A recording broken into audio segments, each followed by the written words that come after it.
Good evening, YouTubers. I hope you're having a wonderful day. Today's Tuesday, 8 p.m., our regularly scheduled live stream. I hope everybody's doing great. As you come in, let me know how things are. If the audio, the video, everything is working well. It's been a while since we have had a hiccup, but we did have one just a couple of months ago, and that was probably the first one in about a year. So just want to make sure that everything is working well. So just let me know if everything, give me a thumbs up if it all going well here. Today we're going to talk about a sensitive subject. I'm going to try my best to focus on the legal issue, not discuss the political aspects of here, not even discuss and even the heart of the matter, which is really Second Amendment and gun control rights. You're welcome to ask. I'll respond to it. But my intention when it comes to the case itself is really focusing on the law itself.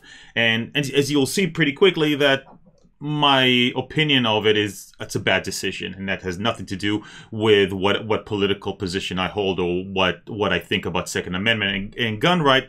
There are flaws in this legal decision, and that's kind of what we're going to talk about. It's sensitive. I'm going to try my best to be as respectful to everybody as possible. As always, this is a live stream. Audio is good. Sound is good. 5.5. Don't forget the 2 like buttons. Yes, everybody, as you come in, click like. That really helps. Reminders lately when it comes to my video has been atrocious. So getting out the word that we're going live really helped. Just click like. I'd appreciate it. As always, this is going to be a live stream, so it's all about you and me talking. So I'm going to do my best to keep this, the initial part to around 10-15 minutes. I know I've gone over in the last few live streams. I'm going to do my best to condense it so the argument is made, and then we can just discuss it afterwards. But then I'm going to jump right into answering any questions you might have. So as you can see below, if you want to talk to me, just put an @youtuberlaw in front of your comment. On my end, that's going to put an orange box, and it's going to tell me to answer your question, to read out your comment. If you just put a comment without it, I don't know what's going on, and I'm not going to repeat it, so it's nothing personal. I'm going to go one by one. It's going to be chronological. If you want to jump the line, you want me to read your stuff before other people, just do super chats. That basically is kind of like the Disney or Universal Fast Pass. I'm going to go right to you, then back to the chronological questions. So what's going to happen is I'm going to basically start the live stream, and then I'm going to go back to it and start the conversation, talk about what's going on, give you my exposition, my analysis of the case itself, and that will start the discussion. Then we can go back and forth. I think we're good here. 8:03, it's a little early, but let me just check for a second here on what's going on the stream. Perfect. Perfect. So I apologize for that little glitch of the volume. So let's start the live stream and get right into it.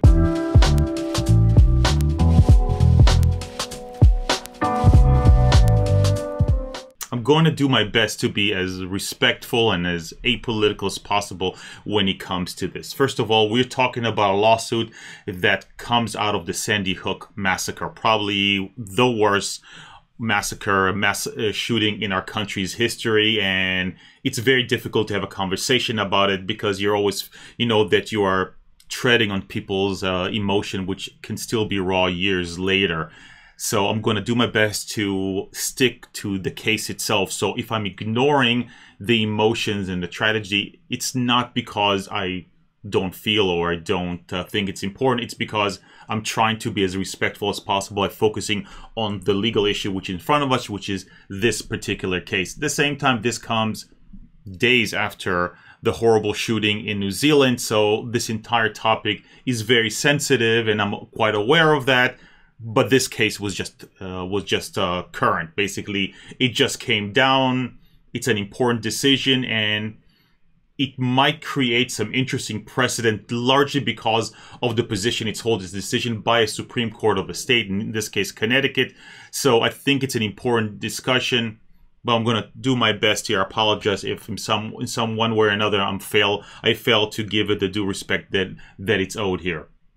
Now, this is basically an appeal from a lower court in Connecticut that dismissed a case brought by the trusts or the parents or the administrators of estates of victims out of Sandy Hook. They're suing on behalf of the victims, and they're suing gun manufacturer, in this case Remington, the manufacturer of the Bushmaster gun that was used by the perpetrator of the crime in the shooting itself. Plus they're suing distributors and retailers that carried that gun. Now, the case itself is very, very interesting, and if you're interested, that lawsuit actually is fascinating, and the decision of the Connecticut Supreme Court actually is very, very interesting, and it's worthwhile actually going through and reading it, which I'm not going to do here because it will literally take me hours. It's massive. It goes through a lot of different issues, many of which I'm completely in agreement with, but I'm going to focus on the one thing, because most of it was dismissed. Not only was dismissed in the lower court, it was actually then affirmed. The dismissal was affirmed by the Supreme Court, except for one area where it was reversed. Let's just jump in and take a look and see what the issue is here. And in front of us is the decision of the Connecticut Supreme Court in the matter of Donna Soda Administratics, the estate of Victoria Soda et al. Versus Bushmaster Firearm International here.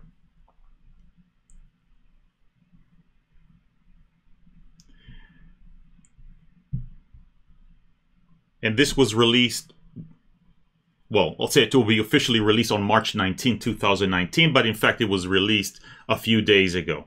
And it says, action to recover damages for inter alia, the wrongful death of the named plaintiff decedents, resulting from the resulting from the defendant's alleged violation of the Connecticut Unfair Trade Practices.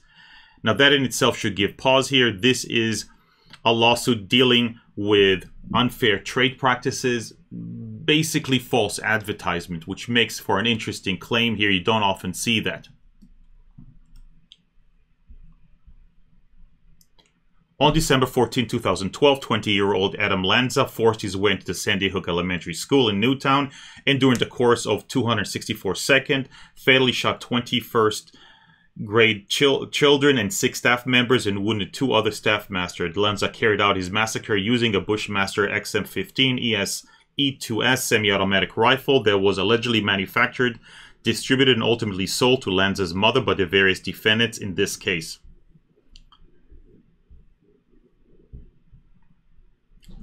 The plaintiff contend, and this is what we're talking about today, that the defendants unethically promoted their assault weapons for offensive military-style missions by publishing advertisements and distributing products catalogs that promote the AR-15 as the uncompromising choice when you demand a rifle as mission adaptable as you are, this is in quotes. 2. Depict soldiers moving on patrol through jungles armed with Bushmaster rifles.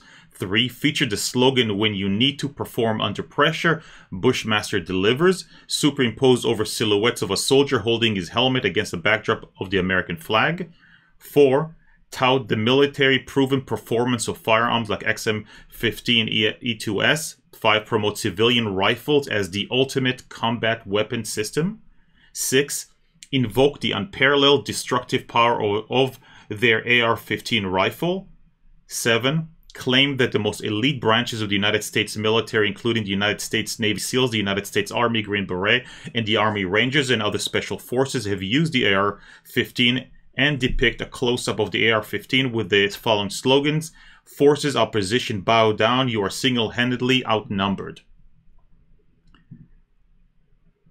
Now, what is at issue here? You know, they are basically suing under some form of an unfair competition, unfair advertisements law, claiming to look at advertisements that was pushed and probably still used by Remington in the promotion of their gun and saying this is a violation of state advertising law. Why are they going in that way? Because all the other claims were already dismissed. You see, and I want to show you here PLCAA, which is federal law. 1 second.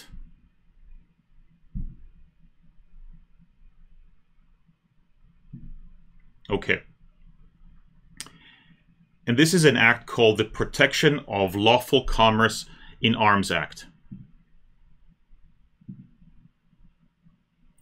And it basically says, if we skip all the explanation of everything there, it says that the purpose of this act are as follows: to prohibit causes of action against manufacturers, distributors, dealers, and importers of firearms or ammunition products and their trade association for the harm solely caused by the criminal and unlawful misuse of firearm products or ammunition products by others when the product functions as designed and intended. Basically, it's an immunity for gun manufacturers, and it says basically a qualified civil liability action, which is an action against gun manufacturers, may not be brought in any federal or state court.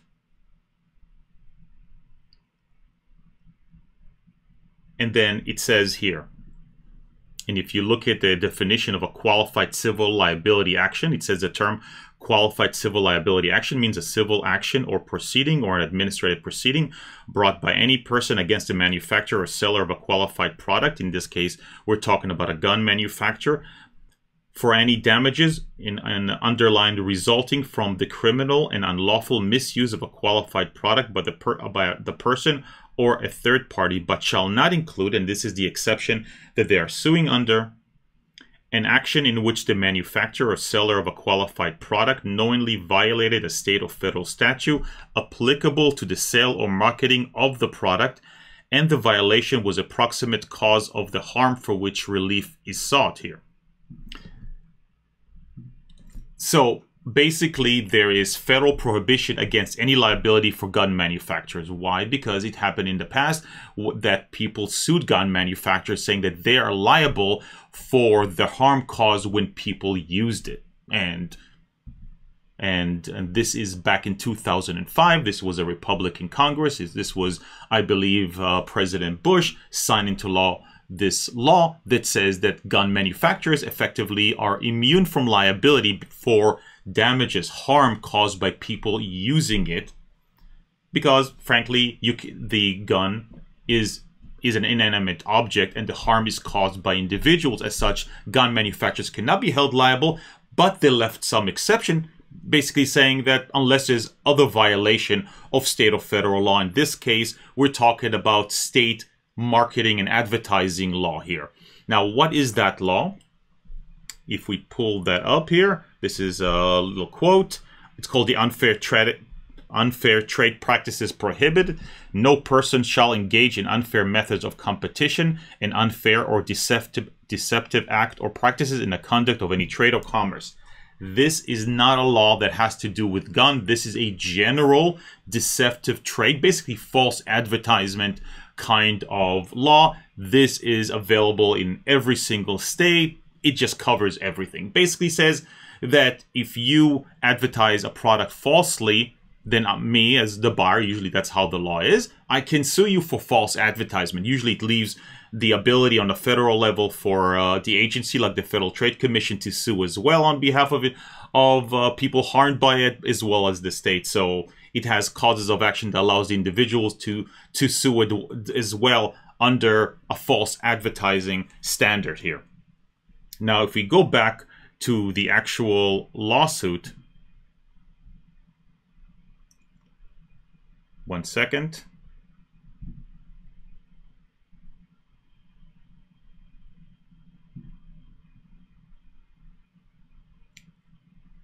Finally, with respect to the second wrongful market theory of liability, the plaintiff contended defendant marketing of the XM15 ES2 to civilians for offensive assault mission was a substantial factor in the causing the plaintiff's injury. Specifically, they contended Lanza had dreamed as a child of joining the elite Army Rangers unit of the United States Army and was therefore especially susceptible to militaristic marketing. So basically, they promoted their product in a militaristic kind of way. As a result, he was susceptible to it. Plaintiffs contend the defendants violated CUTPA, that's the Connecticut false advertising law, by advertising and marketing the gun in an unethical, oppressive, immoral, and unscrupulous manner that promoted illegal offensive use of the rifle. So that brings the question, what exactly are we talking about? What are these offensive, illegal way being promoted? This is an advertisement. I just pulled this from one of the online retailers that is promoting a Bushmaster, and there's a whole description of it. It says, first of its kind. First of its kind and the only rifle you need to master the infinite number of extreme scenarios you'll face in the world of law enforcement and personal defense. Bushmaster ACR redefined the term modular with the extraordinary ability to change caliber, barrel length, and stock configurations in minutes without the use of tools. Truly the most versatile and adaptive rifle ever conceived. And then at the end it says, uncompromising choice when you demand a rifle as mission adaptable as possible. So this is one of the advertisement or style of advertisement that the complaint is concerned about, that you're promoting this kind of militaristic version of the gun, promoting its capabilities. That's false advertising. That's actually a prohibition under state law. And as a result, we can sue you. Now, let's take a look at some of the other one and explain to you what's the concern here. Let's look at the second advertisement here. This is basically the front of the catalog for Bushmaster firearms. As you can see, there's a picture of an individual. You might consider him a soldier, might be just an American here. There's American flags in at least 2 different places. He's holding the rifle here and glove, looking through the scope. Definitely militaristic looking, but could be anything. At least creates this kind of an image, at least in the mind of the people suing. Let's look at the third one here, which is another advertisement for an adaptive combat rifle here. And again, we're looking really at the words more than anything else here. It doesn't necessarily even have to be the exact rifle. It says one rifle for the infinite number of extreme scenarios with the ability to rapidly change caliber, barrel length, and stock configuration. The new Bushmaster ACR adapts to varied condition. This is the style of complaints they're looking at. And one additional one, this is one of the one I believe they're referring to. You're looking at an individual holding his helmet with the American flag behind here. And it says, we build each Bushmaster rifle with you in mind. Your purpose is our purpose. We serve in law enforcement and military. We win 3-gun and high-powered long-range shooting events. When you need to perform under pressure, Bushmaster deliver. Your new rifle is a Bushmaster, the finest AR-style platform in the world. Ready for anything, prepared for everything.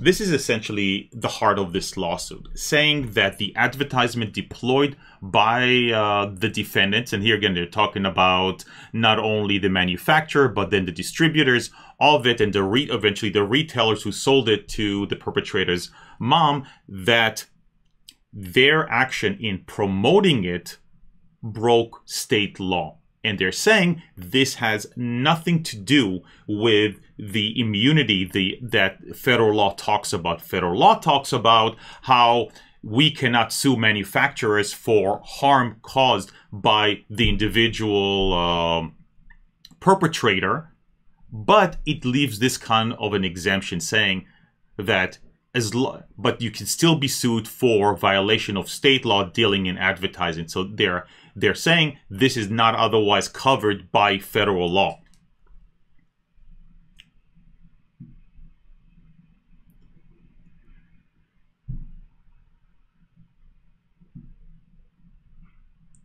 So once again, they're going through all of this. It says, because the principal evils associated with unscrupulous and illegal advertising are not ones that necessarily arise from or infect the relationship between an advertiser and its customers, competitors, or business associate, we'd hold that a party directly injured by the conduct resulting from such advertising can bring an action pursuant to CUTPA, even in the absence of a business relationship. Whether one must have entered into a consumer or commercial relationship with an alleged wrongdoer in order to have standing to change CUPT action presents a question of statutory interpretation, and they go into discuss exactly why, in their opinion, you can still be liable for false advertisement even when you are not necessarily liable under product liability issue.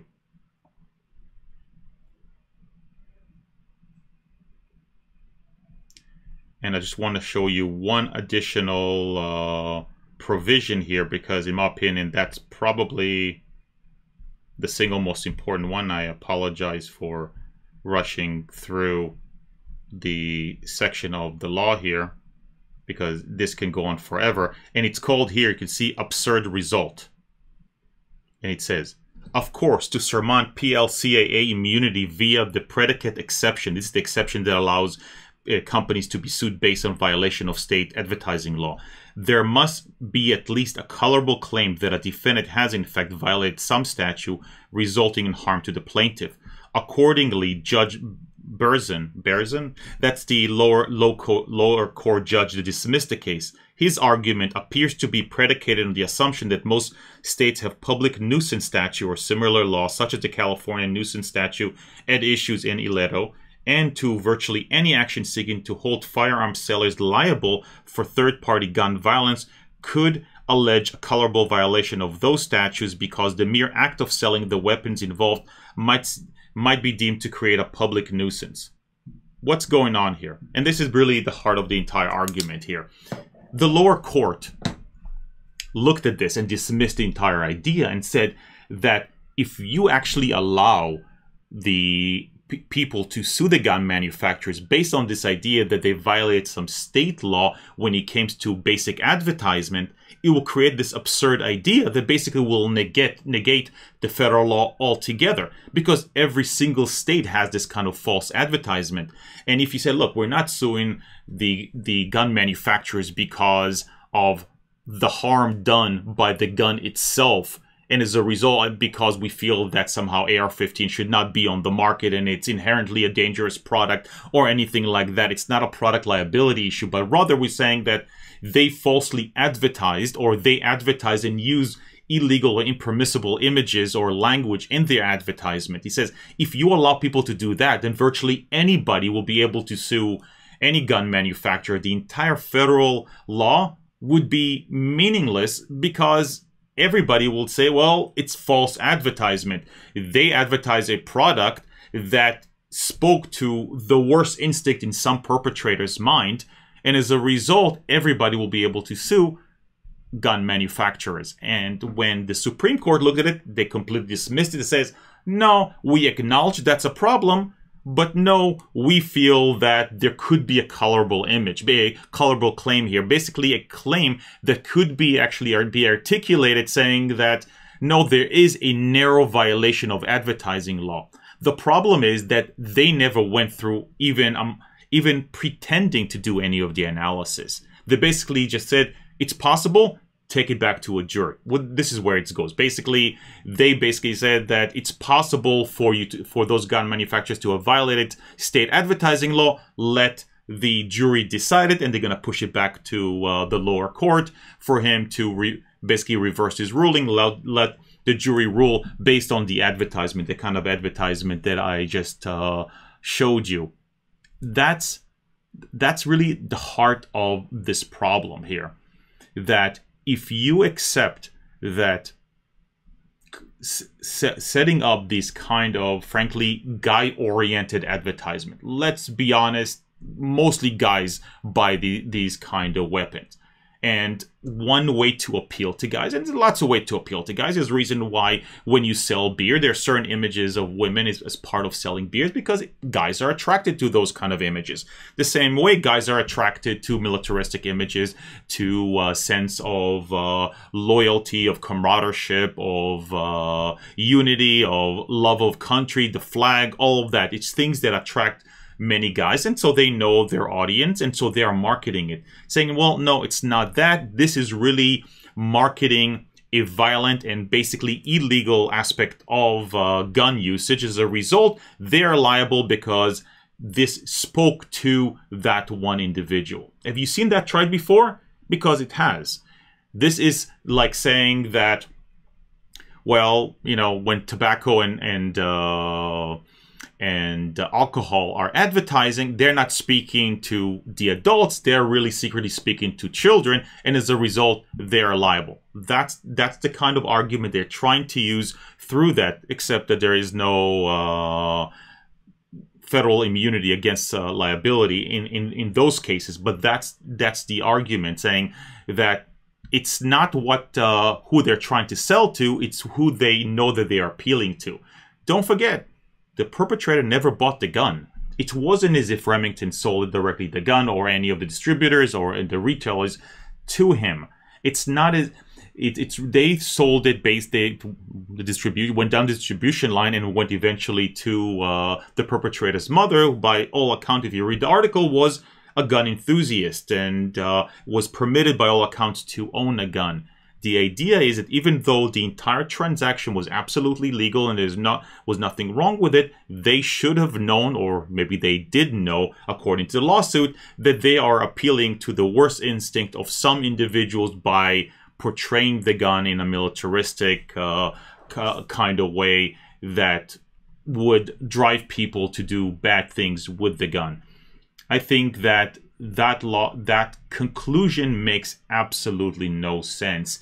I don't want to go through too much because there's a lot of the decision is actually, like I said, very, very large, and it's all about how they understand that this is almost like can create absurd decision because it completely negates federal law, and yet they're saying they think that the jury can make a narrow distinction here based on just looking at the advertisement. And to me, it sounds, and again, I'm trying to be as fair as I can here, purely focused on the law here, but we've seen it before with some courts where they have a decision in mind and then they have to fill it in, basically, because the decision really makes no sense.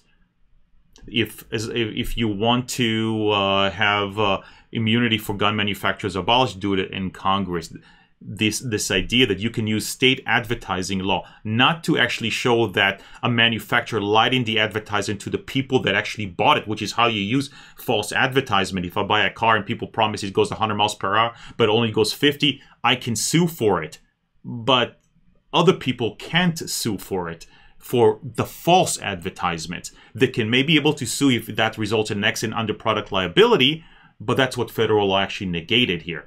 So this is the idea that third parties can sue under false advertisement even though there was no claim of false advertisement to the people that actually bought it. Nobody is actually complaining about it, and there's no finding that there was ever false advertisement, and the court never went through even an attempt to take a look to see if there's actually a colorable claim here. That just says, it could be there, let's give it to the jury. So is this a loss to Second Amendment advocates? Yes, it is. Look, it's a Supreme Court in the state. It's fairly large, and it's something that could be used as precedent by other courts in other states, saying, look what they did, we can do the same. And unless this is appealed to the federal circuit, and then this is being questioned whether or not federal law preempts it, this will stay on the books. I would hope that this gets appealed, because this is definitely, in my opinion, a violation of federal law. This decision is not in congruence with federal law, so you'd hope that it's actually overturned. But it's quite possible that it would not be appealed, because, frankly, I think the jury would see right through this. If you look at the advertisement, I don't see any real false advertisement. It appeals to men. I mean, let's be honest. And we have certain things that appeal to us, which has nothing to do necessarily with the worst minds in the world and the way they think, and the terrible thing that comes into their own brain does not mean that you cannot appeal to men and the way they like to see themselves and the kind of products they want to be associated with. Anyway, that's my little take on it. Ask me more questions. There's tons of information in this case. I'm trying to keep it. Again, I failed to keep it to 10 minutes. It's almost half an hour. Put your comments in, as you can see down here. Make sure to put an @YouTuberlaw in front of it. I'll go chronologically. You want me to skip? Want me to read yours right away? I will just use the super chat, and I will jump right to it. I can see there's some super chats. Let me just go through them right away. Page 4, do you believe repeated attempts to repeal the Second Amendment will result in a civil war? No, because the chance of, first of all, the chance of it being repealed is, in my opinion, very, very small. This is the kind of stuff that people have always tried to do and generally have failed, and this is where it's going to continue. The ability to repeal a constitutional amendment is very difficult, and it was done on purpose. When they drafted the Constitution, the idea is there's be certain ideals that are so sacred that they are difficult to add and difficult to remove. And in many ways, that's really what makes the United States so special. If you look at other countries, they also have. Let's ignore this idea of the Second Amendment. Let's focus on the first, free speech. Other countries have laws dealing in free speech and protecting free speech and guaranteeing free speech. But if you don't have a constitution and you don't have a set of law that makes it very difficult for government to actually ignore that law, then it's just another law that can be repealed, another law that once is a change in government can be changed. And so the likelihood of the Second Amendment actually being repealed is, in my opinion, very, very small. Doesn't mean people are not going to try it, but I don't think they have enough people on their side. The way the requirements for it is, for any amendment, is so steep that is highly, highly unlikely.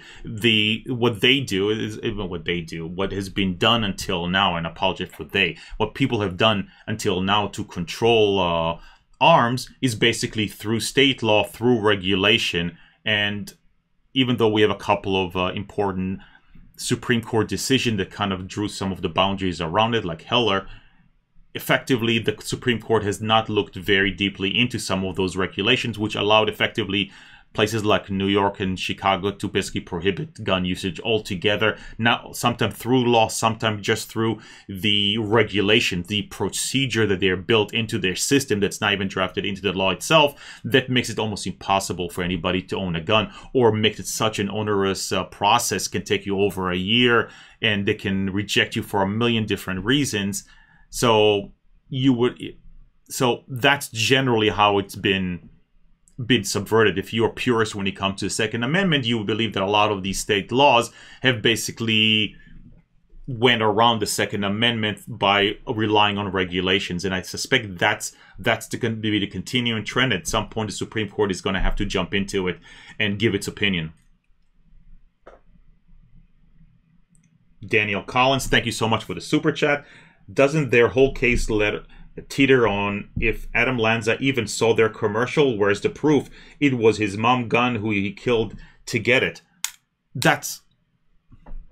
It's completely true, except in false advertisement, you don't technically have to show that that any specific individual saw it. Don't forget, there's two disconnects here. On the one hand, it's just pure false advertisement, and the state, or in the federal level, be the FTC, or a private person can sue for false advertisement. I bought a car, was promised to go 100, it only goes 50, false advertisement.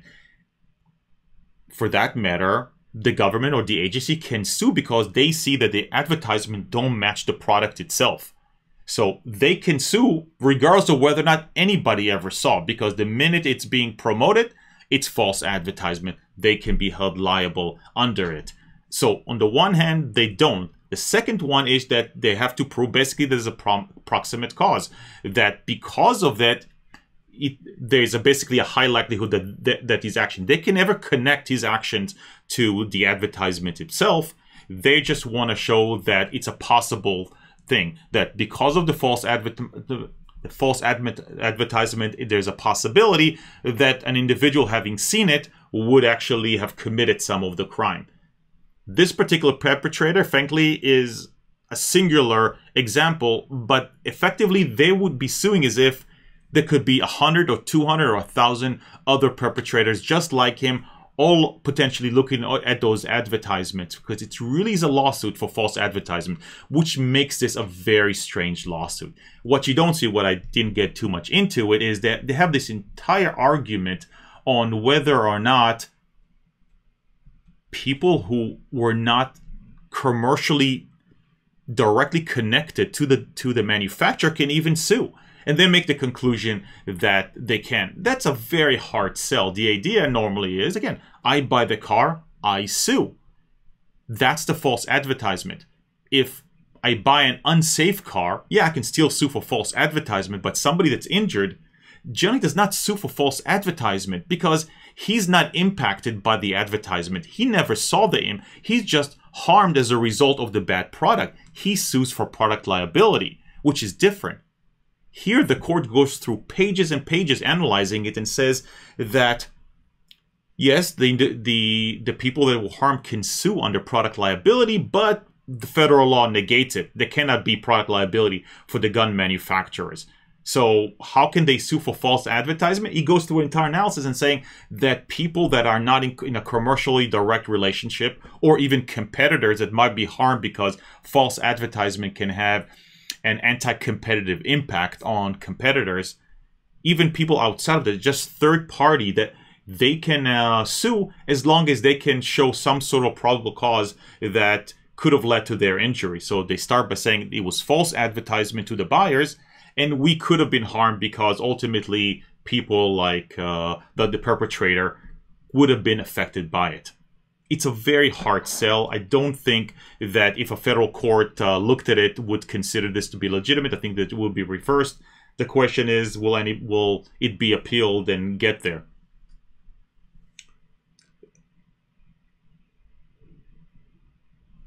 S. Jar Jar Binks, thank you for the super chat.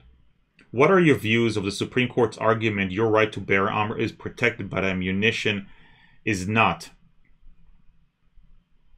I'm not aware of that particular distinction. Like I told you, like I wrote before in my post, that I'm getting into a lot of this kind of Second Amendment issues, and largely for purely personal interest. It's not something, so I'm not aware of that particular distinction here. I think it's nonsensical, because if the Supreme Court already held in Heller that a right to bear arms is personal, it's individual to every single American. It's not a collective right, it's an individual right associated, and as long as it's like, so the idea being that if you can own a gun, the only reason you would ever own a gun is for it to be potentially used. So if somebody allows you to own as many guns as possible they make ammunition completely illegal, that actually is a complete negation of the right to bear arms. So I don't know the extent of that distinction. I'd have to take a look to it to see exactly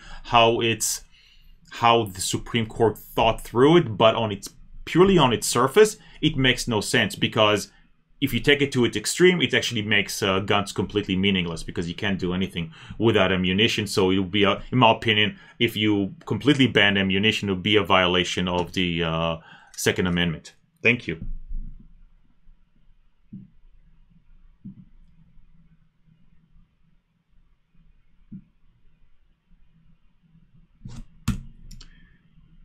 Dirk. Audio, oh, that's the audio. Everything looks good. Nate, everything sounds good. Sith, everything is good. Jack Hadler, good. M2H, MBH, all good. Sith, is this another case of having a goal before the judge started and you worked out to justify it? That's exactly what I think. And we've seen it in other ones where there is a conclusion here and the judge feels that he has to reach a conclusion, or rather a series of judges feel they have to reach a conclusion. This is not unanimous. This was a 40-3 decision at the Supreme Court level. And the reasoning then has to be built around it. Because this concept, I've never seen advertising law, and I've dealt with it a lot of time. Now that I'm working on the complaint with the Federal Trade Commission, we have division of labor, different attorneys, different groups working on different aspects. And I happen to be working on this.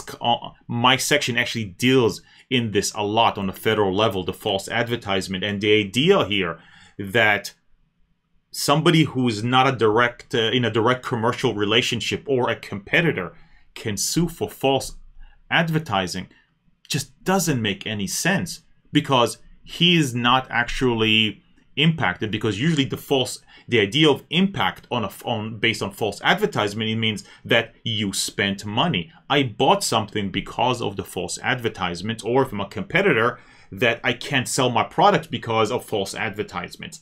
It's all about the money. But here, this idea is that if there is, in their opinion, false advertisement or illegal or immoral advertising, and to be honest, looking at the advertisement and the stuff they mention, even if you just read in the complaint itself, it doesn't look as bad as they think it does. It's really appeals. It's a constant conversation about, we supply police, we supply the military. This is the complaint tries to color it as if this is speaking to the mass shooter, that they're trying to promote somehow civilian rebellion or people just going out and shooting. And none of the language that in the complaint itself, even when taken out of context, closely resembles it. And when you see it in the context of the advertisement itself, they're promoting it to guys.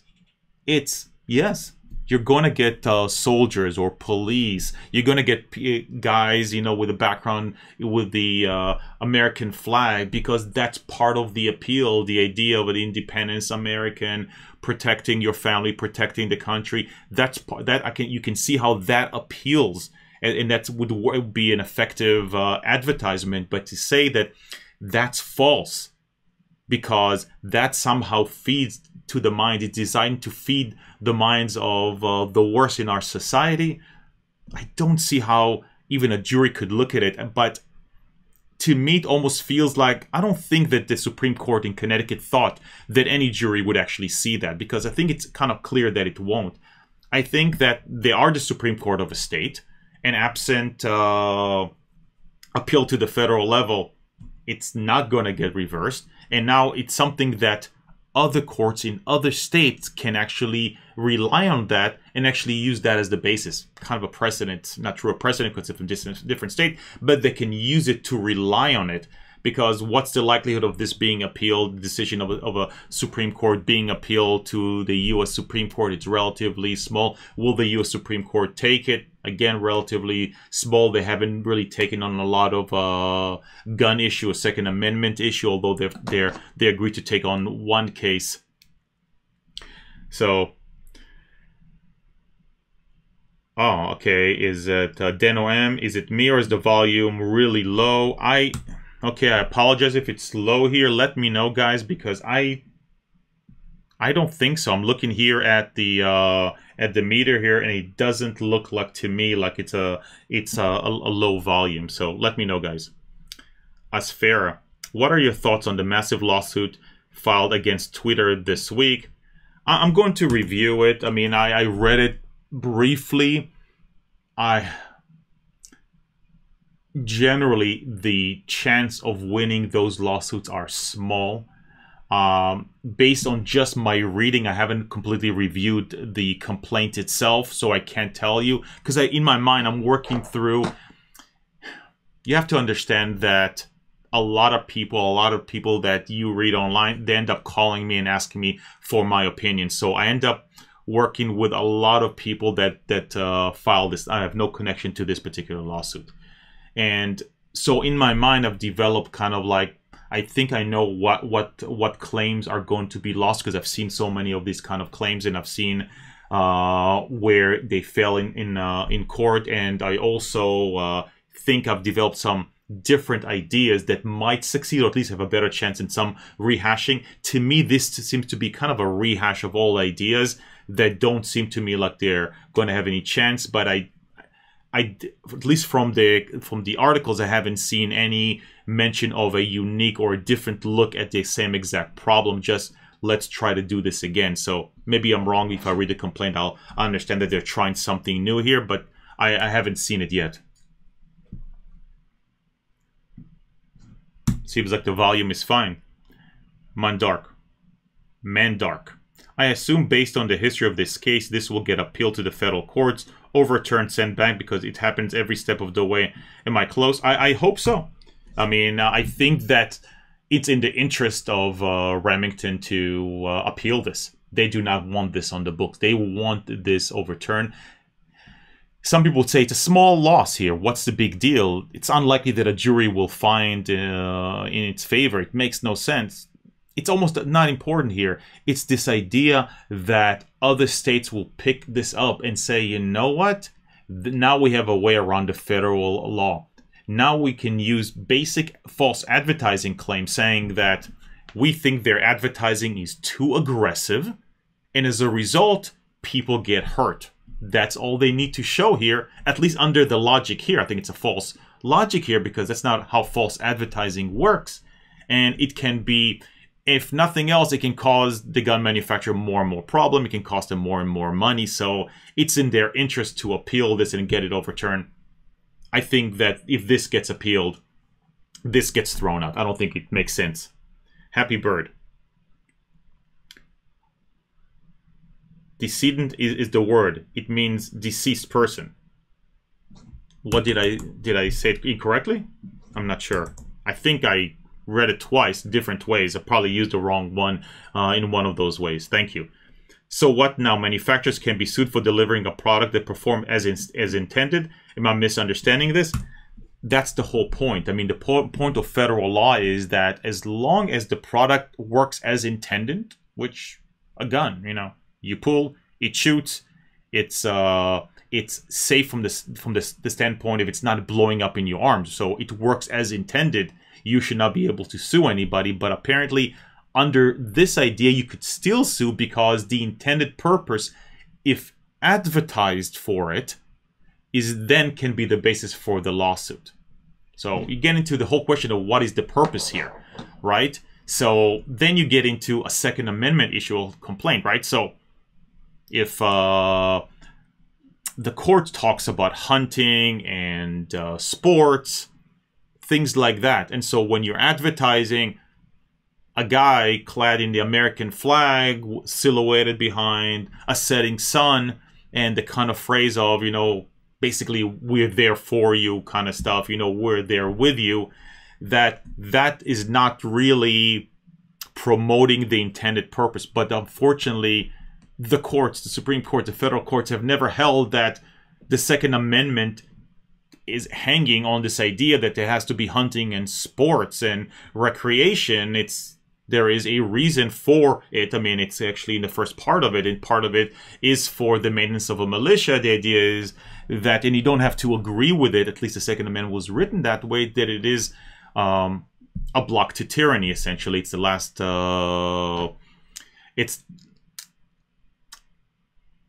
it's a way for individuals to actually fight against potential tyranny, or it holds back government from potentially taking away additional rights. You don't have to agree with it. You can read the Constitution differently. You can say that it's no longer relevant, but you can't ignore that that was the original intent here. So if that is an intent, even if you feel it's no longer relevant here, the idea that you cannot then advertise toward it, it's as being somehow an illegal advertisement. It's illegal to actually advertise the very purpose that's written into the U.S. Constitution. That's going to be a very tough decision for you to argue in front of federal courts. So I'm with you. I think that this is not going to hold, but it's definitely causing problems right now. That's the issue here. Jack Hudler. All weapons are built for military use. They're trying to get military contracts, hence the advertisement. That's also a good point. Now, they will say, well, let's take a look at where they are, where they're distributing the catalog. Are they promoting it in, you know, hunting magazine, in basic consumer rifle and ammunition magazine? So they will go through the entire process of trying to explain that, no, they're promoting it to civilians. But I don't disagree with what you're saying. The meme of destruction, thank you so much for the super chat. If we do see a strong challenge to an amendment, do you think we may see a constitutional convention? No.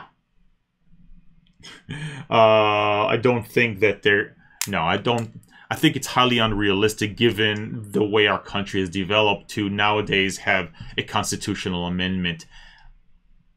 Our country is so divided, and there is no overwhelming desire by the American people to change the Second Amendment. I think that most people respect the Second Amendment. Some people may think that there could be more or less gun control. That's a separate issue. But the idea that there actually be a viable challenge to the Second Amendment, I think it's highly doubtful. So it's, my mind does not go there to, okay, what do we do? How do we handle it or anything like that? I think that your battle is going to be the same battle that you've been fighting against for the last 20, 30, 40, 100 years, which is more and more regulations in the states that try to control who gets a gun or if anybody gets a gun.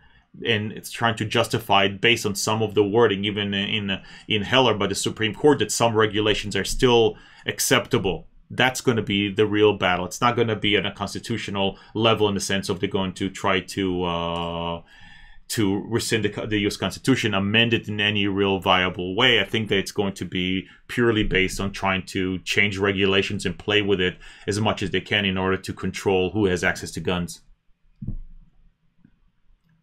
ACR is not the AR-15 rifle. It's an actual modular combat rifle that was designed for military trial. I'm in complete agreement with you. I mentioned that I was finding the advertisement that had the wording and the pictures. That's what they were defining there, that there are certain languages. I wanted to show you the kind of advertisement and the kind of language that included the stuff they were complaining about, because I couldn't find the exact one. But I'm with you. I said it, this is not I don't think this was the exact model that he was using, but it was the advertising and the language. That's what they were pointing to. Jackson Key. So a company that doesn't make weapons but works primarily on government contracts, so all their advertisements show military use even for civilian, can that be used against them? According to this logic, yes, because as long as that advertisement is open to the public and he can appeal to it, that terrible individual can then try to find that product. However it is, steal it. Don't forget that this perpetrator didn't own it. He effectively murdered somebody to get access to it, right? Because they are promoting in such a way that the worst in us might gravitate to it, there can potentially be liable if somebody in fact get access to it, even if it's through murder. That's a strange argument here. That's why this cannot stand. Chaos Miner, I support you against Patreon. Thank you so much. I really, really appreciate it. It means a great deal. Conclanseth, odds are depicting common action challenge shooting matches. Ads are depicting common action challenge shooting matches. See, that's a good point, because when they're saying it's militaristic, well, actually we don't know, because we see a silhouette, it's dark, that's part of the appeal of it, you know, kind of a setting sun, somebody dressed in militaristic type clothing, but you have no idea what the context is. And you're right, this could be competition, this could be hunting.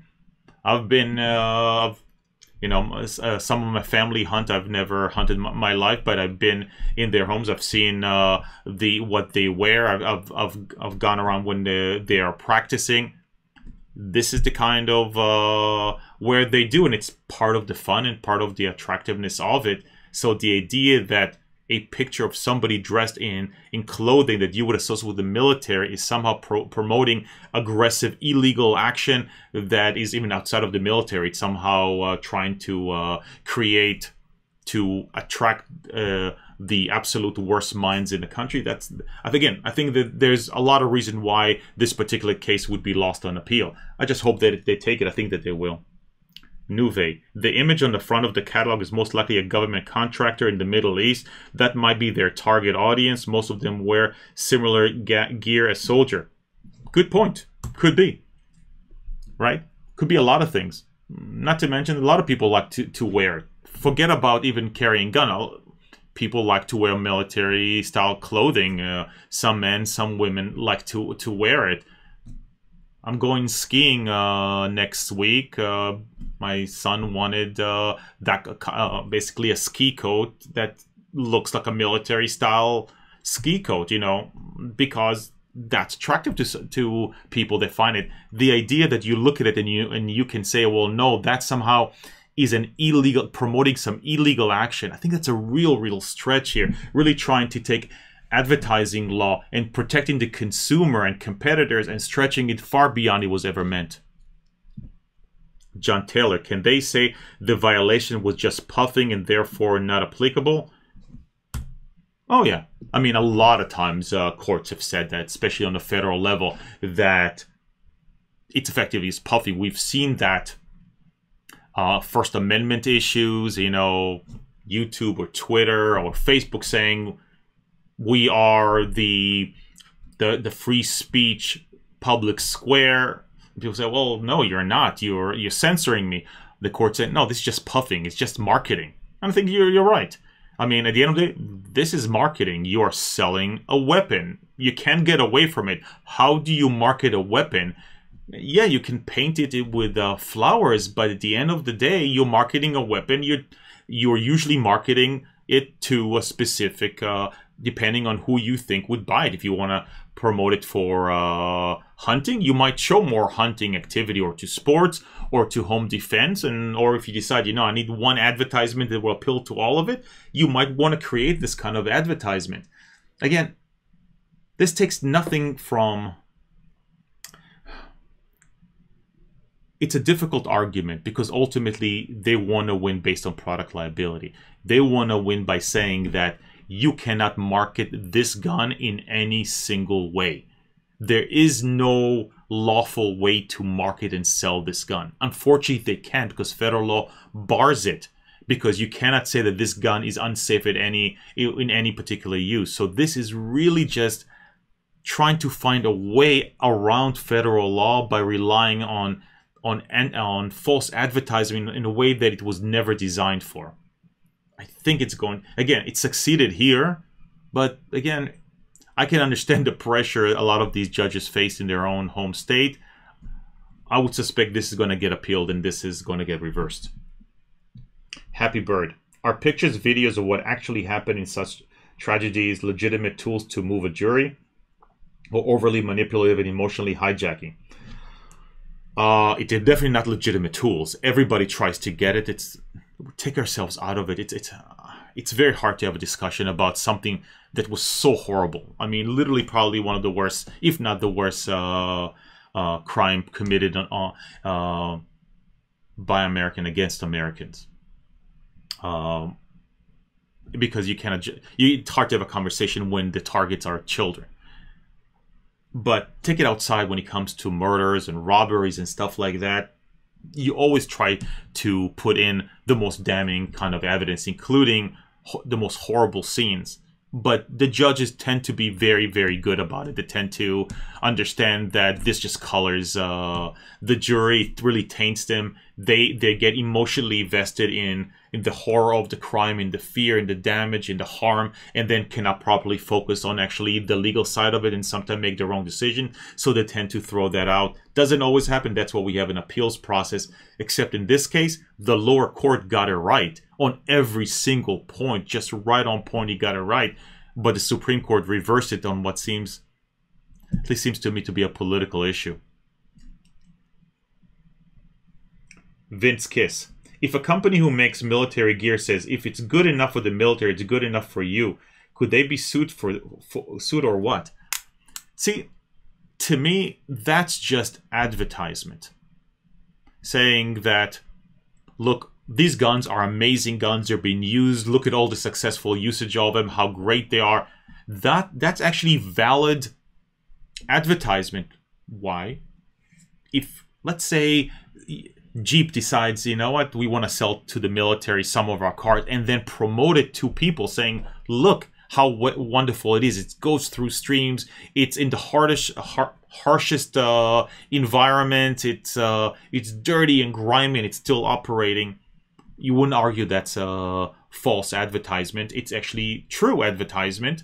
So in this case, unless you start to pass laws that I don't think will stand up to constitutional scrutiny, saying that in your advertisement you cannot appeal to military usage or to any government usage, you've got to focus only on consumer usage and you've got to make a distinction, I think that unless there's a law like that, I think that what you're saying is perfectly permissible, because it actually highlights some of the qualities of the gun, specifically that it can be used in any environment. It's effective. It's been used by many people, ultimately highlighting at this point the protection, the personal defense aspects of those guns. By the way, if you try to pass those kind of regulations, they'll be unconstitutional as well, because commercial speech is free speech as well. It has lower standards when it comes to commercial speech, but nonetheless it's protected under First Amendment, and you can't tell people that they cannot speak about something that they are lawfully entitled to, like saying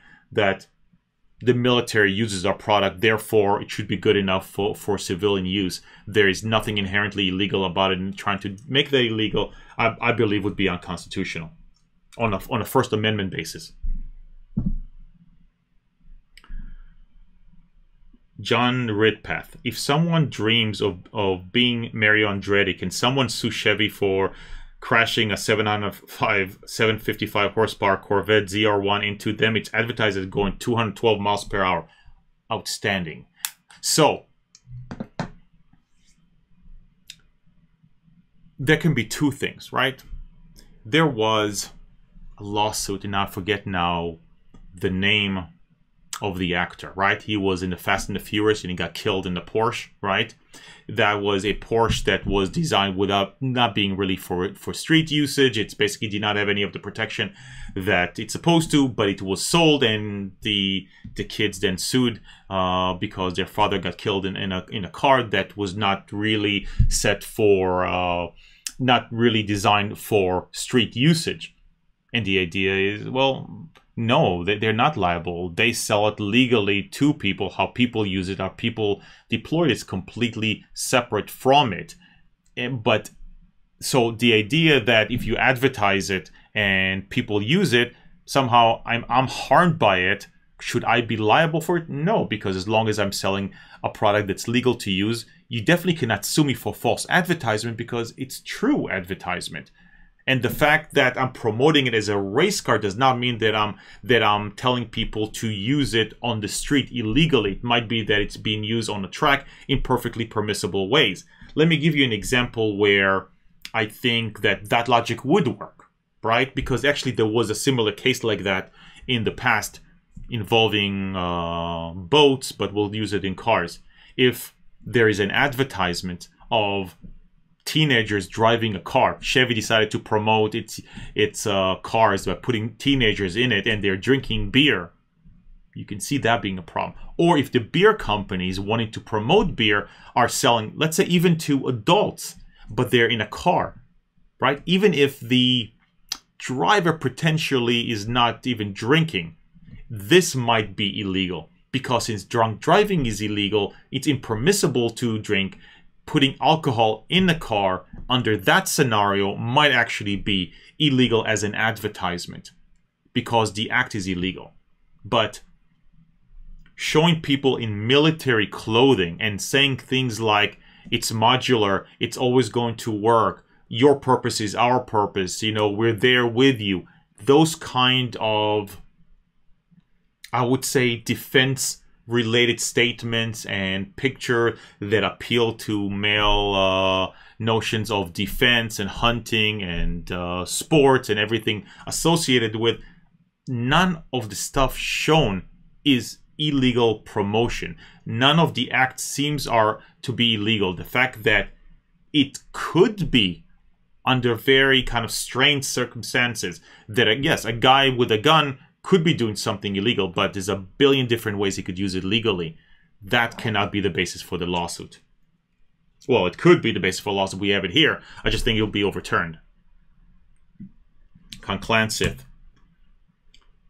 This meme can go after state legislatures for their ads.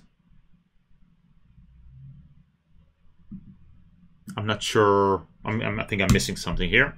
Dense alloy.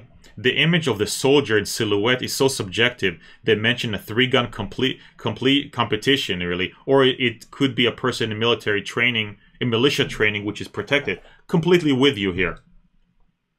Or ammo manufacturers, since they talk about lethality, how lethal in their ads, but But how else are they going to separate themselves from other ammo manufacturers? I'm completely with you. Actually, if you start reading it, they're saying we are providing guns to military, to police, right? How is that illegal? It's actually truthful. The fact that it might appeal to some bad people, it's completely ridiculous, because it appeals to good people who want something reliable that's been tested by hundreds of thousands of people that they know they can rely on for whatever purposes, gun for hunting or collection, or for training purposes, for whatever thing. And they actually mentioned the fact that it's used in competition. So you're right, there was the silhouette, and then they mentioned how it's used in competition. Maybe that guy was in a competition. Completely true. I mean, it would match what actually is being said. You know, that's why it's such a hard topic, because you're talking about something so awful, so bad, that hurts so many people at the worst possible way. But this lawsuit isn't it. It's not the manufacturers of the inanimate object that are liable. You know, you can talk about it forever. You want to argue about gun control, separate issue altogether. It's not the manufacturers of the inanimate object. That's what the law was designed to, and you cannot get around it by focusing on advertising law. M2HMGHB. What is your opinion about U.S. versus Miller? It held that the National Firearms Act was legal because it was against weapon not used by the military. However, they are in military use today. I think that I don't know that particular. I mean, I don't know that particular point being made. I'd have to check on it. My reading of that argument of when I was reading it in the case was that it's dicta. Dicta is discussions that are not directly related to the decision. It's information that they discuss, but it's not part of a precedent. Meaning that it's not as if a military gun cannot be protected subject to the law, or there has to be a distinction. There are definitely weapons that have been used both in military and in civilian use. The 1911 design, that's really the heart and soul of it. The idea that just because it's military it cannot be used that's not the distinction. So I think a lot of times it was kind of dicta discussion over in that specific case that an AR-15 is not an M16, and that those are two different guns, and you understand that particular distinction here, but I don't think that was what was important. They were ultimately driving toward an argument that tried to compare, you know, fully automatic and semi-automatic, saying there's completely distinction, or selective guns where you can choose between semi and fully automatic and stuff like that. I think that's where ultimately was driving to, not really a distinction in that particular case. I think it was just dicta. Vince Kiss. As a European, I don't really get why lots of Americans hate on their freedom to own guns that much. It's literally the government saying, we trust you with these. I don't get the hate. I mean, I'm not going to be the one trying to explain why people feel the way they do. I think that people genuinely some people are in pain, some people are scared, people are looking for a solution.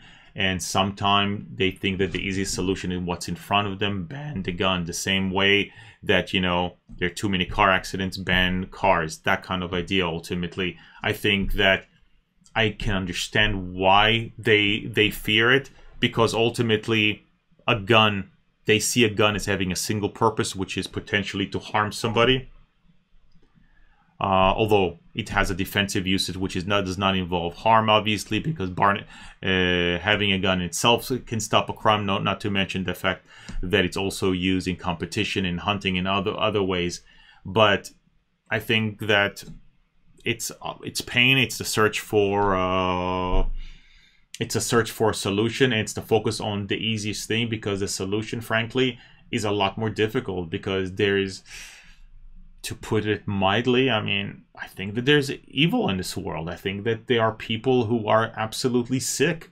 And I think that they're among us. I think that there's absolute evil in the world. Evil is not above us. It's not down below in hell. It's around among us, and there's some really bad people out there, and that's hard to deal with because they don't always look bad. They don't look evil. I mean, you've had a lot of problems also in Europe. It's very difficult to sometimes figure those out. And so what do?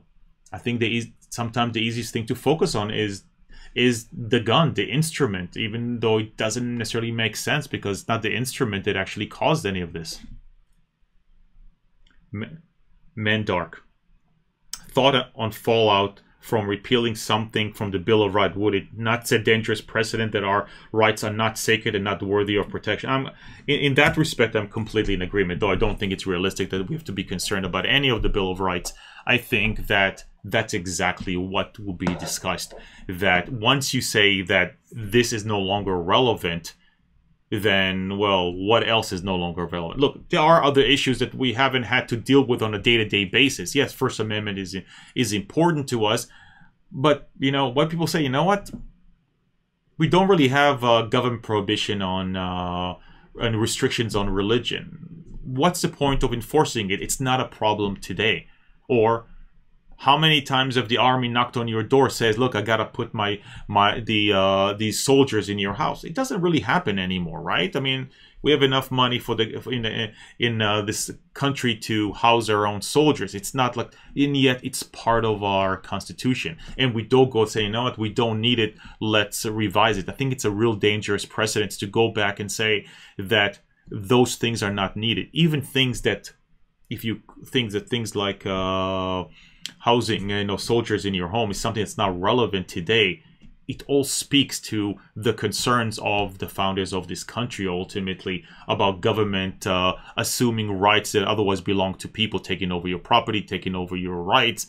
And so I'm with you. I think that there is a reason why it has worked till now, why our Bill of Rights has been so important, so sacred to us, why effectively it worked, and why it has allowed the Supreme Court over a long time, because we're not perfect, to realize how these rights actually work in today's world. How, you know, freedom of speech was really not understood as perfectly back in 1770s as it is today. And it took like over 100 years, 120 years before the Supreme Court really got to understanding it and expanding it and really bringing it up to date. And I think that's why it's important. Those sacred rights and our ability to look at it over and over again and to really understand it and understand it in relative to what it means to us today. I think that's why they are sacred. And that's a lot of time what makes it different, because yes, other countries have constitutions, but a lot of times the right that we cherish the most, and to me, I know to some people it's the Second Amendment. To me, it's the First Amendment. It's the right of free speech.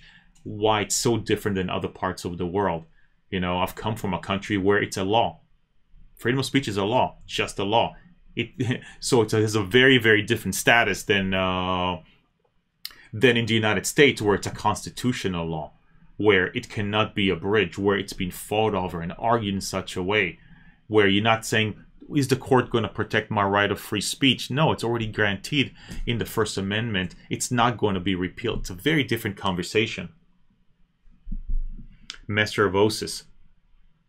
College newspaper, woman in bikini holding 2 beers. If you're not 21, it's not Miller time yet. If someone died of alcohol poisoning, could their estate then sue over the ads? Well, for multiple things. Right? They would first say that under this scenario, they would say you are advertising to people over 21, but since there are minors who might be susceptible to it, you are still liable for false advertising because there might be a susceptible minor who would see it, which basically would be then somehow I need to advertise in places where minors don't have access. So forget about television, forget about newspaper, forget about magazine, or maybe magazines being held under lock and key and only sold to somebody that shows an ID. That would be the logic. Now, since alcohol and tobacco doesn't have obviously that kind of immunity because they don't have a federal law that says that the manufacturers or the distributors cannot be held liable under product liability, the argument would be, and it has done before, is are you really promoting it directly to minors? You're saying it's to adults, but it's really to minors because you know that they are. And so could you be then sued under that scenario for direct relationship with minors because they're the ones who are buying it, even though they would have to be breaking the law in order to actually buy it? So that, but yes, it's similar argument, except that they don't have the protection that gun manufacturers have. JP Go Tro Kit. Sorry about that. Thank you so much for the super chat. The third allows you to refuse the police from using your home as a stakeout blind. They can request to hole up in your house, but you can say no. But does that actually happen? I mean, is that how many times? I don't know. I've never heard it happening. The question, I brought this kind of item up because there's stuff in the Constitution you might argue that is no longer relevant because it just doesn't happen anymore, right? Like housing soldiers, that's definitely not an issue that comes up, I don't know, has it come up in the last probably 100 years? Maybe I'm wrong. So, but there are reasons why it's there and the reason why it stands, why it should remains there, because it speaks to the overall intent of the Bill of Rights, what they were concerned about, what they were trying to protect. It speaks, you put that together, and now in some parts of the First Amendment makes a lot more sense, or the Second Amendment makes a lot more sense, because once you understand it in context of what the founders thought, what was the real risk to democracy, to the country.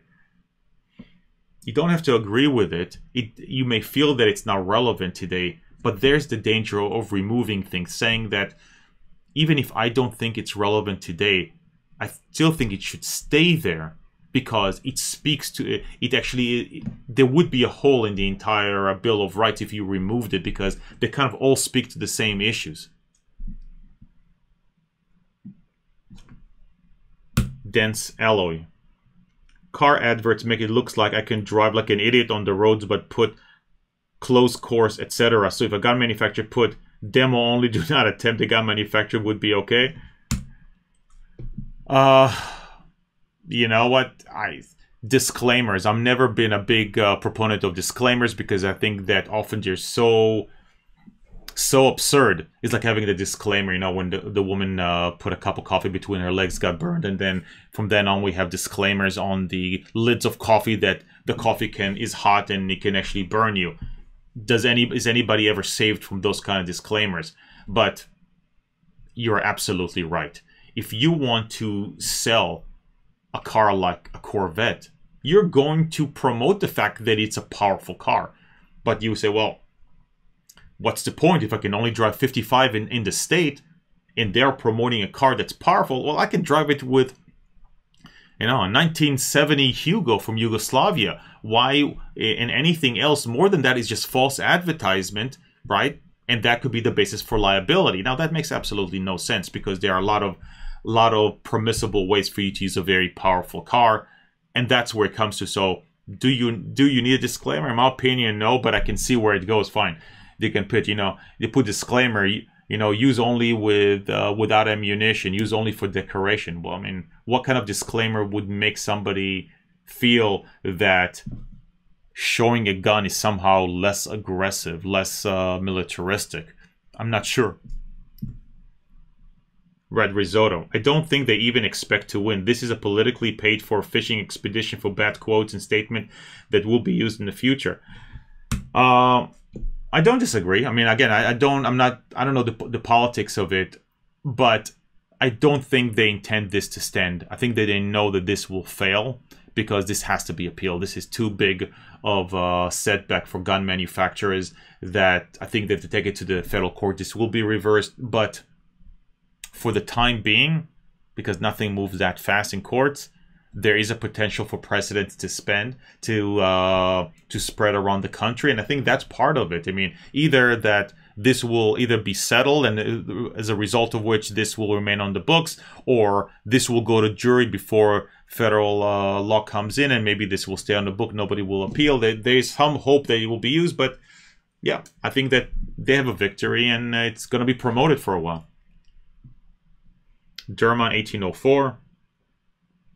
Has SCOTUS ever issued a court order enforcing a decision? Thinking of DC continuing to make it difficult for residents to own firearm despite Heller versus District of Columbia.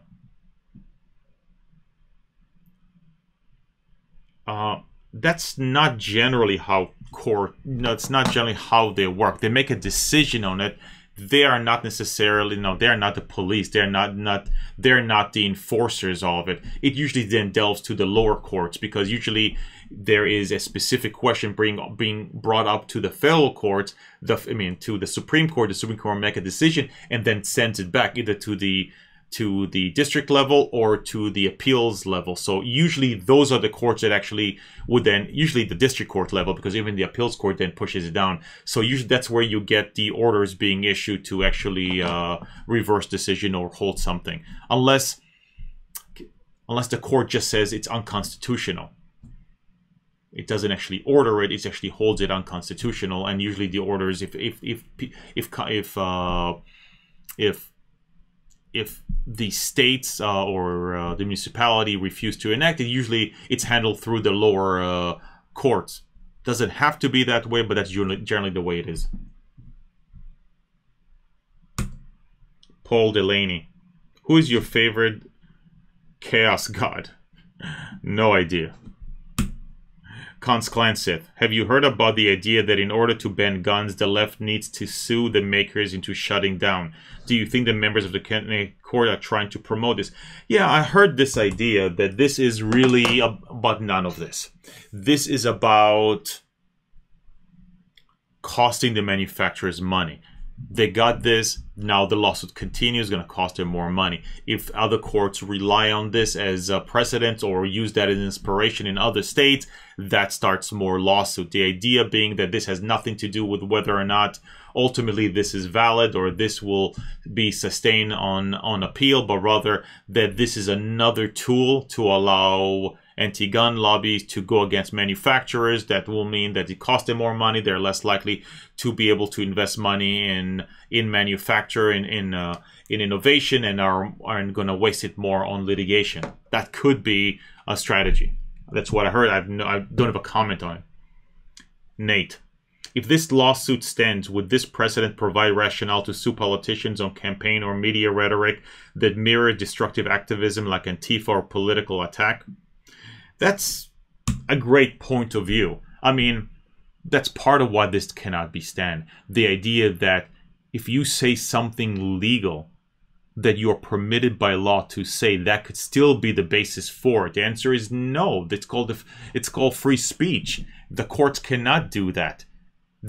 Somebody would have to point that what they did was somehow illegal, and that's the problem. That when you go through federal courts, the federal courts look at it and say there is nothing here, even a modicum, even a color of a claim, and they dismiss this stuff. They don't have to say, well, there could potentially be some remote way for the jury to see it, and let's get it through. If there's zero evidence here, or no real chance of winning, the courts actually dismiss it. In this case, based on the advertisement shown, let me be clear, there's no chance of anybody finding any illegalities.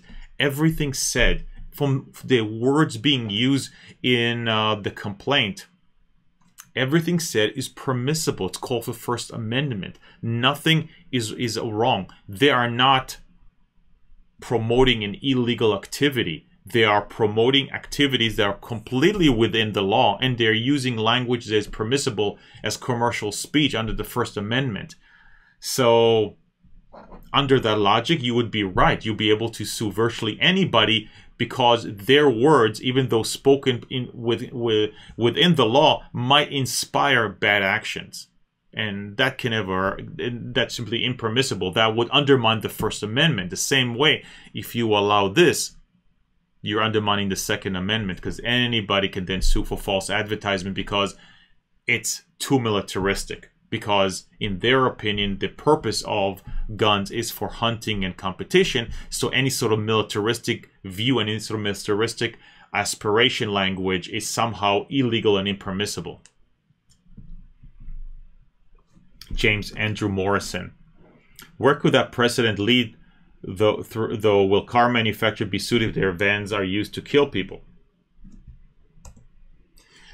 Well, let's take a look at that. A promotion of a semi-truck. Massive semi-trucks, right? If you ever seen some of those promotions for big cars, I remember a couple of years ago where Van Damme was promotion. I saw it only online. I don't know if he was actually ever on TV, where he is doing a split between two semis, right, as they're driving. Now, what if somebody sees that and says, my God, powerful trucks being driven down their interstate. I can use that in attack, kind of like what happened in Barcelona and in Spain, using not Barcelona and in France, using them to mow down people. Could then those car manufacturers say, well, you were showing something illegal. Somebody doing a splits while driving while on the hood of a car, obviously is going to be impermissible. This inspired bad action. That's the kind of stuff you're getting into. It makes no sense. That's why this cannot stand. Little Dipper 923, what are your thoughts on New Zealand banning access to specific websites? I think that they don't have the benefits of the First Amendment. I think that's the problem here, is that when it's an awful situation, it's hard to talk about it because it just happened here.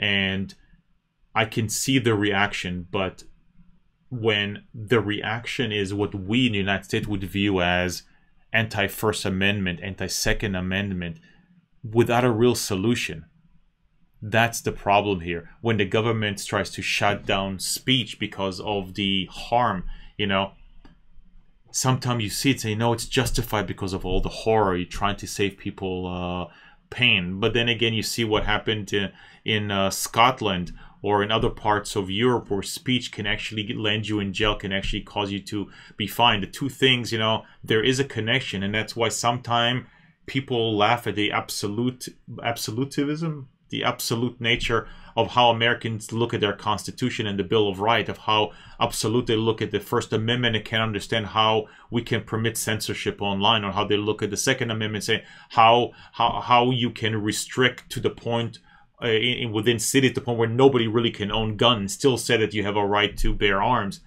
That's why it is, because we understand that the extremes, they're not so far beyond us that, you know, you may say it's okay to restrict speech here and there to spare people harm, but the result is but we're not that far from complete censorship, where huge part of the population will just get banned from the public square based on the content of the speech. For many people, it's already a reality.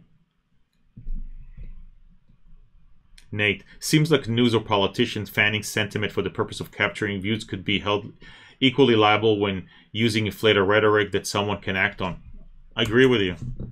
Damien XLF, they do lose the case. Do you think they'll come for defensive ammo as well? I think that is probably the next thing. I think that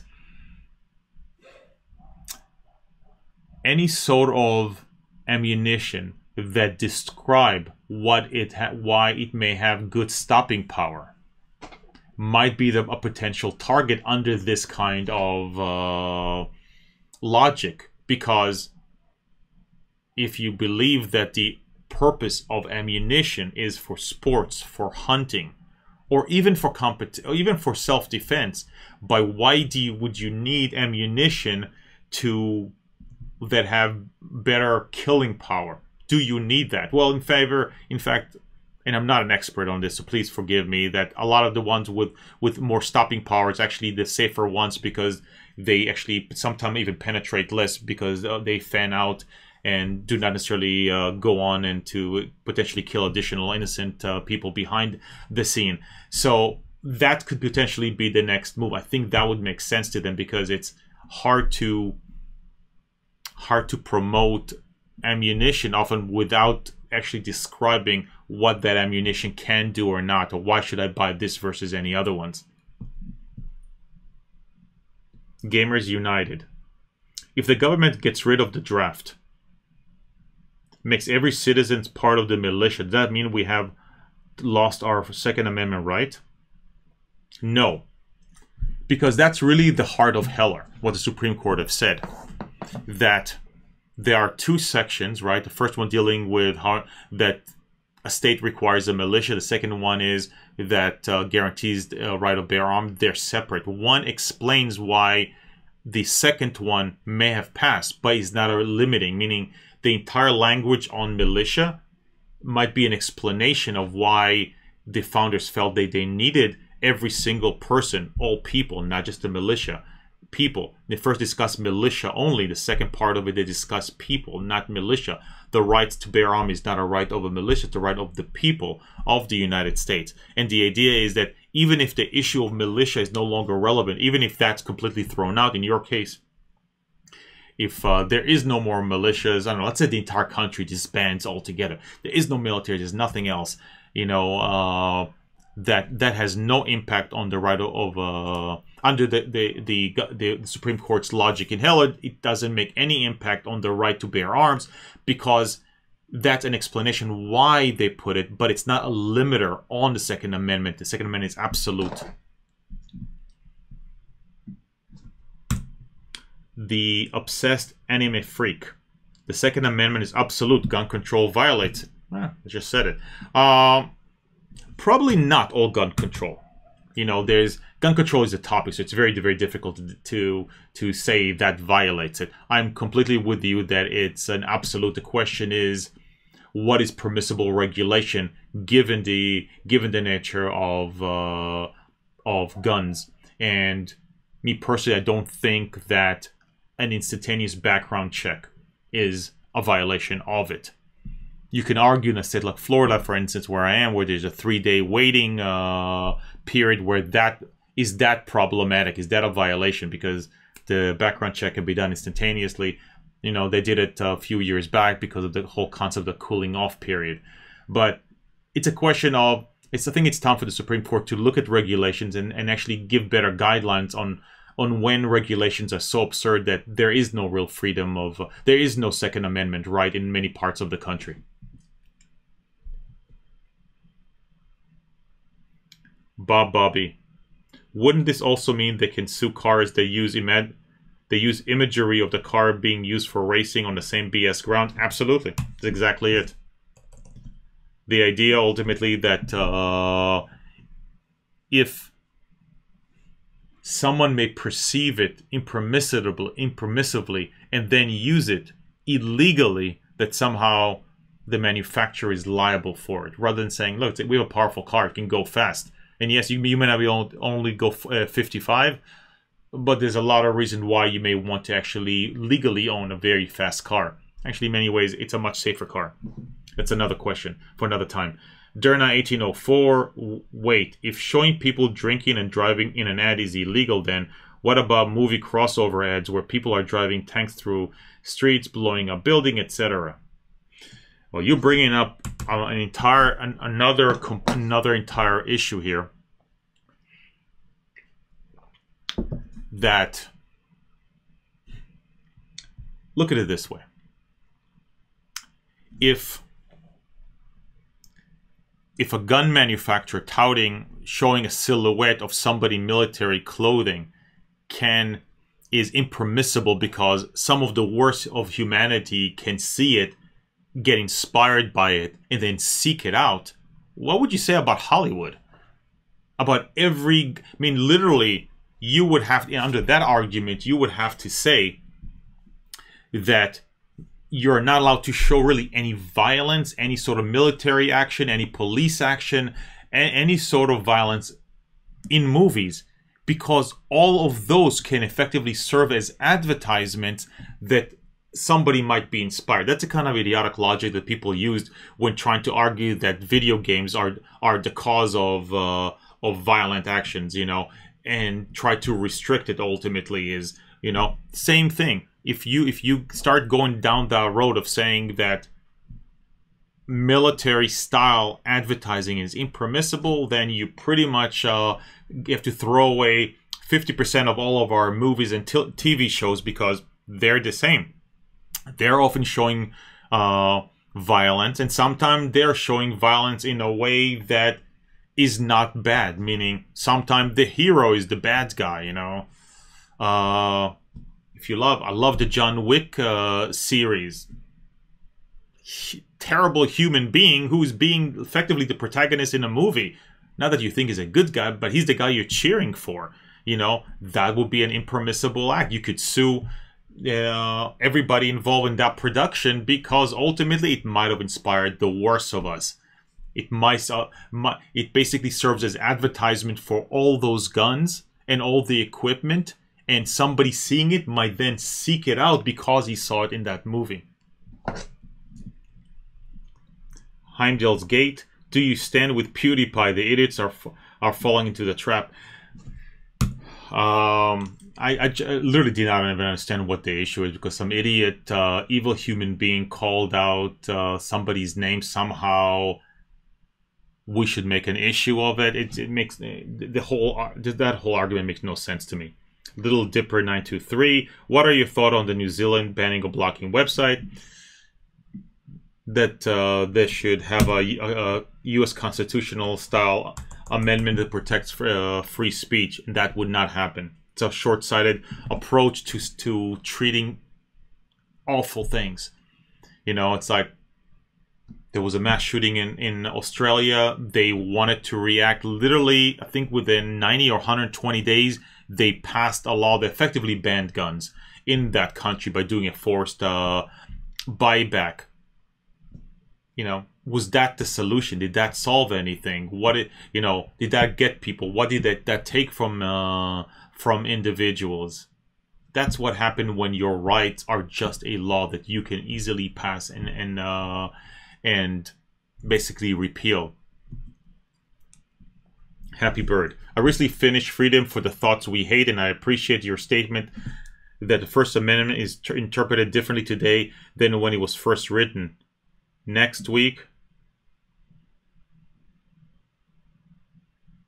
Oh, I thought it was it. Completely.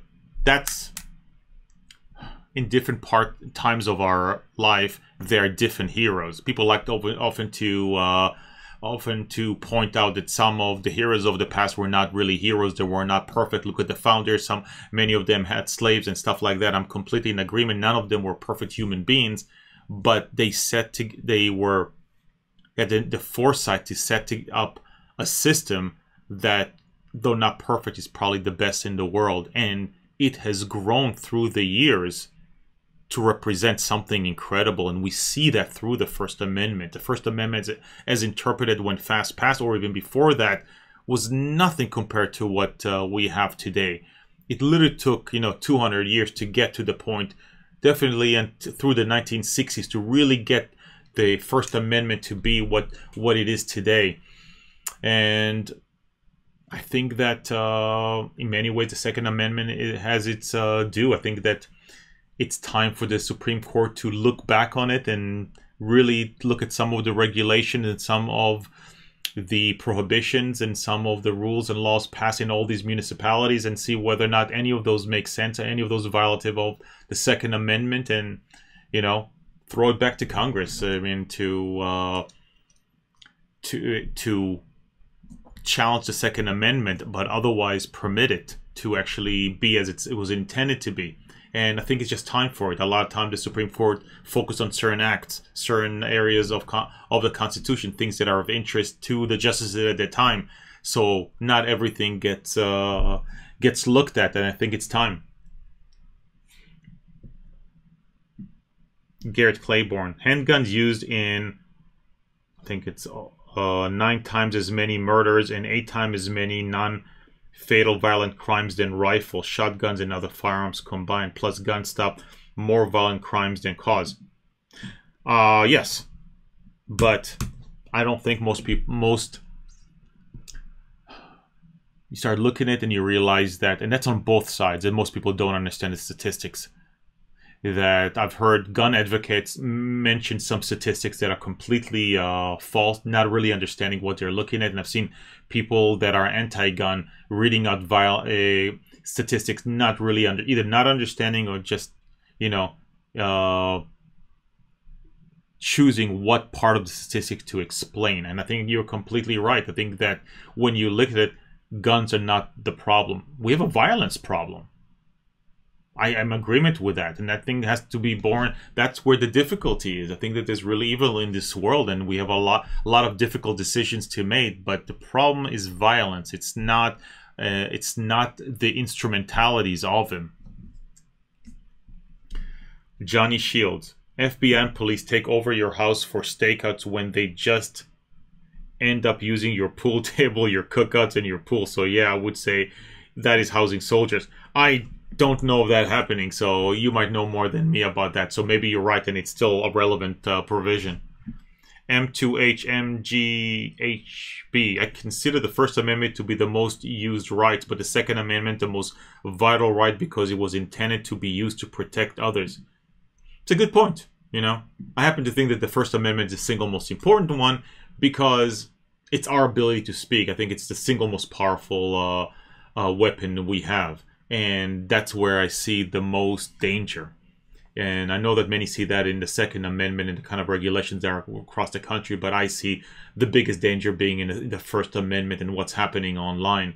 But, you know, there's no right and wrong here. I think that we both agree there's some problems here. Straw man.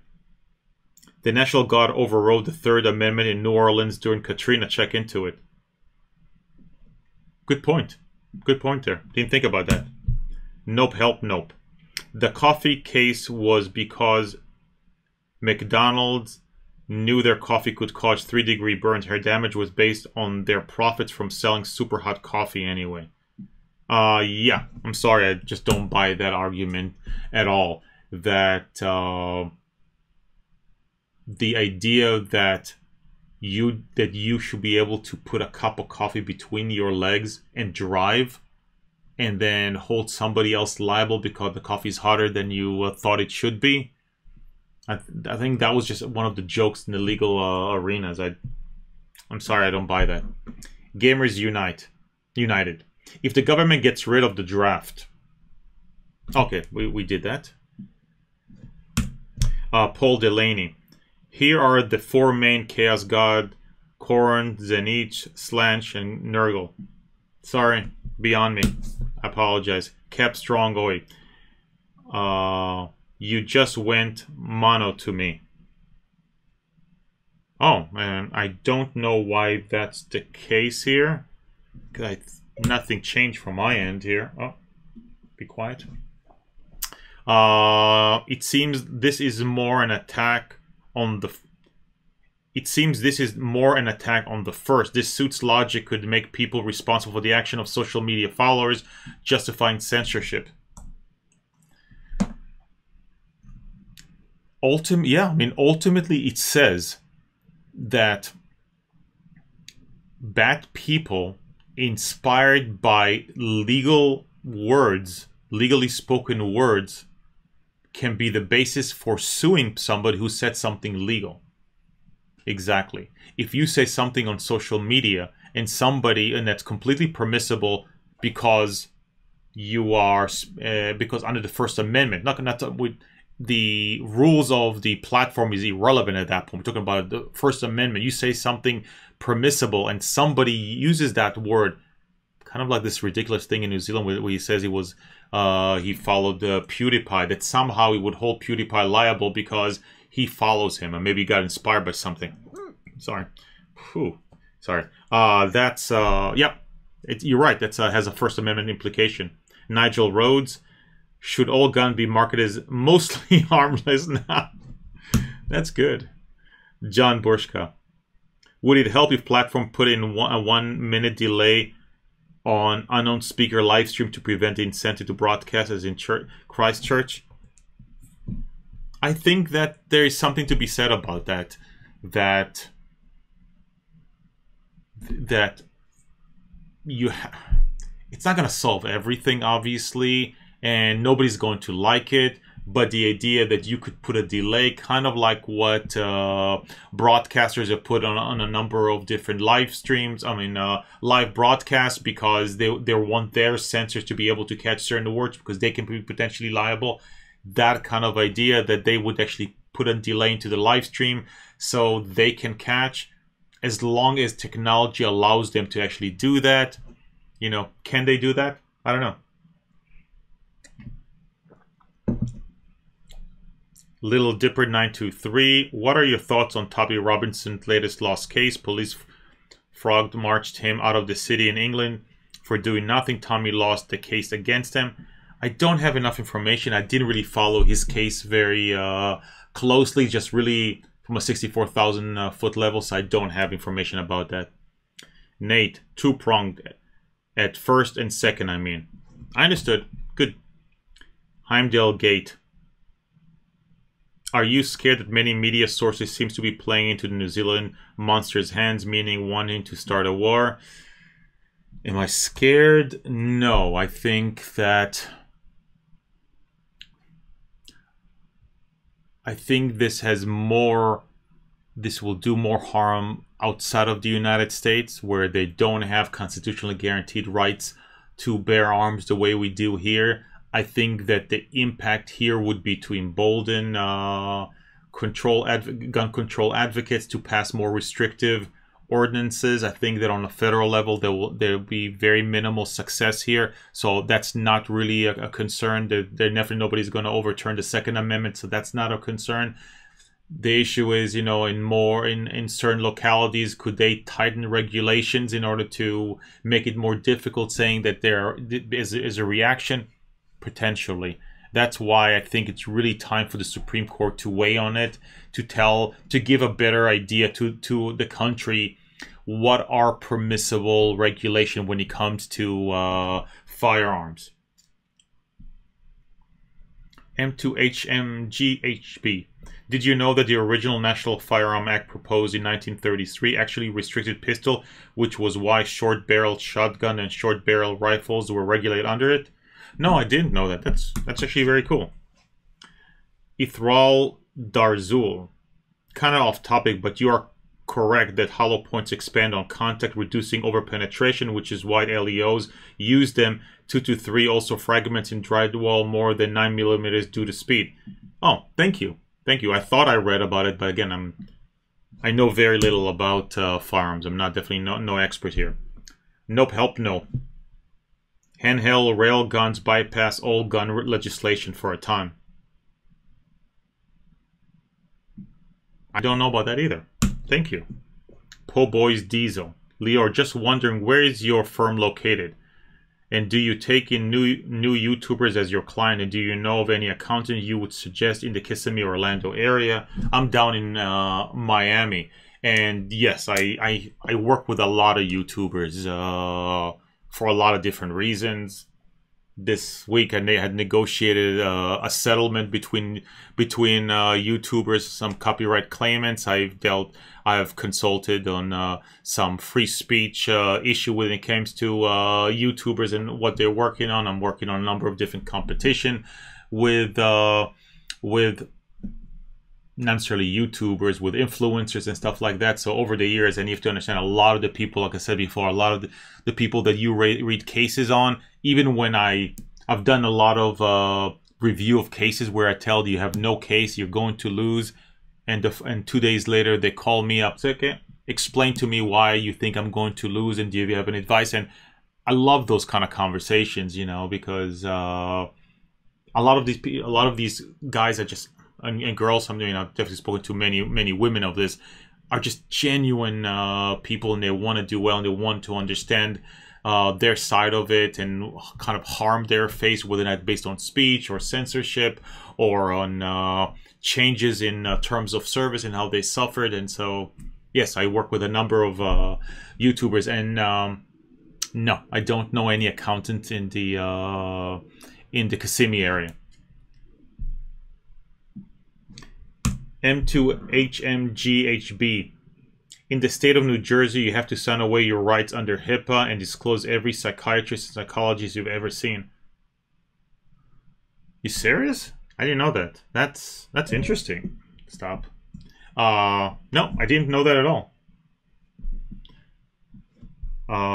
Just to get firearm ID card, which is used to purchase. That's really interesting. I mean, shows you that we need clarity from the Supreme Court on this. And Newbie says he sees stereo. That's excellent. I think we're about done here. We're almost 2 hours into it. I think we've gone through all the different questions here. Guys, thank you so much for joining me today. Forgot to mention, there will not be a live stream now for the next 2 weeks. Basically, spring break and travel and a bunch of different things happening. So the next 2 Tuesdays I'm not available. I'll do my best to drop some videos in the meantime. But I'm traveling, going skiing actually up in Canada, so it often be difficult. So I hope everybody has a great holiday. For those of you on spring break here, don't come up and shoot Miami here. We're having a lot of troubles here with spring breakers. But I really wish everybody a good holiday here. If you have any questions, any concerns, anything you want to discuss, just leave them down below. I'd love to talk to you. I'll see you next time.